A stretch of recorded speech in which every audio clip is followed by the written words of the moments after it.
Hi hello, ഇതെന്താ sand പേപ്പറായിട്ട് ഇരിക്കുന്നതെന്നല്ലേ?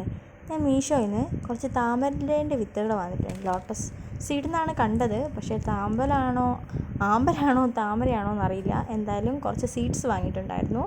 അപ്പോൾ അതിൽ സീഡിൻ്റെ ഒരു ഇൻസ്ട്രക്ഷനിലുണ്ടായിരുന്നു ഇതിലൊരു ഹോളുള്ള ഭാഗമുണ്ട് താമരയുടെ വിത്തിൽ. ആ ഹോളുള്ള ഭാഗം സാൻഡ് പേപ്പറിൽ നന്നായിട്ട് സ്ക്രബ് ചെയ്ത് അതിൻ്റെ ഉള്ളിലുള്ള വൈറ്റ്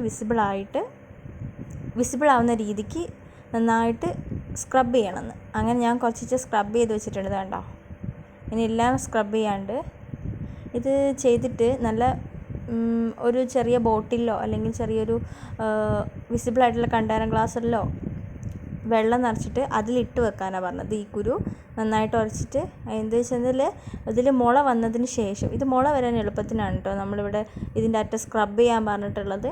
അങ്ങനെ സ്ക്രബ് ചെയ്തത് നല്ല പ്യുവർ വാട്ടറിൽ ഇട്ട് വെക്കണം. ഈ വാട്ടറിൽ ഇട്ട് വെക്കുന്നതെന്ന് വെച്ചാൽ 24 hours കഴിയുന്നതിനിടയ്ക്ക് നമ്മളിങ്ങനെ വെള്ളം മാറ്റിക്കൊണ്ട് വെക്കണം. എനിക്കിത് കംപ്ലീറ്റ് എടുക്കാൻ പറ്റിയിട്ടുണ്ടായിരുന്നില്ല. വെള്ളത്തിലിട്ട് വെച്ചൊരു 3 ദിവസം കഴിയുമ്പോഴേക്കും എനിക്ക് മുള വന്നിട്ടുണ്ടായിരുന്നു കേട്ടോ. ഞാൻ എൻ്റെ ഡൗട്ട് തീരാൻ വേണ്ടി എന്താക്കി, ഇതിൻ്റെ മറ്റേ സൈഡും കൂടെ ഞാൻ വെറുതെ സ്ക്രബ് ചെയ്തു. കാരണം എനിക്ക് ഒരു ഡൗട്ട് എന്താകുമെന്നറിയാൻ. അങ്ങനെ ഞാൻ ബാക്ക് സൈഡും കൂടി സ്ക്രബ് ചെയ്തത് അത് മുള വന്നു കഴിഞ്ഞപ്പോൾ രണ്ടും കൂടെ വിട്ടു പോയിട്ടോ. അടന്നിട്ട് എനിക്കത് വീഡിയോ എടുക്കാൻ പറ്റിയിട്ടുണ്ടായിരുന്നില്ല, അടന്നു പോയിട്ടുണ്ടായിരുന്നു അത്.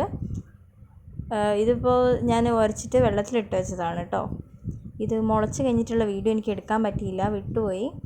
അപ്പോൾ ഞാനത് പ്ലാൻ ചെയ്ത് കഴിഞ്ഞേരെയാണ് അതിൻ്റെ വീഡിയോ എടുക്കാൻ പറ്റിയത്. എന്ന് വെച്ചാൽ നമ്മളിപ്പോൾ അപ്പുറത്തെ സൈഡിൽ ഇവർ ഇപ്പോൾ ഇൻസ്ട്രക്ഷൻ പ്രത്യേകം പറഞ്ഞിട്ടുണ്ടായിരുന്നു ഹോൾസ് ഉള്ള ഭാഗം തന്നെ സ്ക്രബ് ചെയ്യണം എന്നുള്ളത്. ഞാൻ ഒന്ന് ഡൗട്ട് ക്ലിയർ ചെയ്യാൻ വേണ്ടിയിട്ട് അതിൻ്റെ തൊട്ടപ്പുറത്തുള്ള ഭാഗം കൂടി സ്ക്രബ് ചെയ്തു. അപ്പോൾ എന്തായി, അത് വിരിഞ്ഞ് കഴിഞ്ഞപ്പോൾ അത് അടന്നു പോയി. അതായത് 2 സെപ്പറേറ്റ് ആയിപ്പോയി ഇതിൻ്റെ വിത്ത്. ഇത് വരുന്ന ഞാൻ പ്ലാൻ ചെയ്തേരെ ഇല വന്നിട്ടുള്ള വീഡിയോ ആണ്. ഇതാണിപ്പോൾ ഇതിൻ്റെ കറൻറ്റ് സിറ്റുവേഷൻ. നല്ലോണം വിരിഞ്ഞിട്ടുണ്ട്. ഇതിപ്പോൾ ഒരു 4 പ്ലാന്റാണ് എനിക്ക് വൃത്തിയായിട്ട് കിട്ടിയത്. അപ്പോൾ ഞാനത് നട്ടു കൊടുത്തേരെ അതിൻ്റെ ഓരോന്നിൻ്റെ ഇല വന്നതാണ്. ചിലതിൻ്റെ ഇലയ്ക്ക് ഉണ്ടായി വരുമ്പോൾ കളർ ചേഞ്ച് ഉണ്ടെങ്കിൽ റോസ് പോലത്തെ ഒരു കളറിലാണ് കേട്ടോ വന്നത്. അതിൽ 1-2 ഇലകൾ, ബാക്കിയെല്ലാം ഗ്രീൻ കളർ തന്നെ വരികയും ചെയ്തു. ഞാൻ ഇതിൽ കുറച്ച് ഗപ്പീനെ ഇട്ടിട്ടുണ്ട്.